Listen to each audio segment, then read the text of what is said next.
देखिपे ये हूँ पाइनएप्पल संपरी संपरी की मुझे जूस करी है ना ग्राइंडर जारटा भी अच्छी टे पकेबी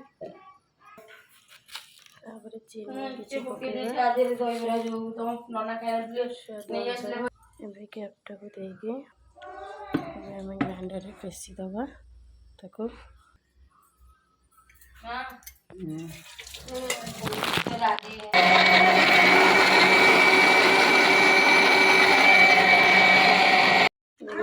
हमारे पाइनएप्पल जूस रेडी है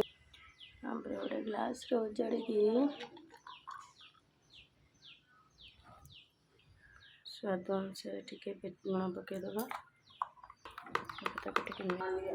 एवं माँ को ये ग्लासटा दे पचार केमती लगे मानिय ये जूसटा पी देख लो केम लगुच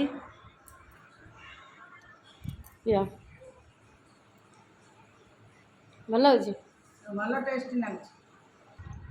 कावेरी को दबा देखिए के लगुच पी कहल लास्ट को मुझे बाकी देली मुझे पी दूँ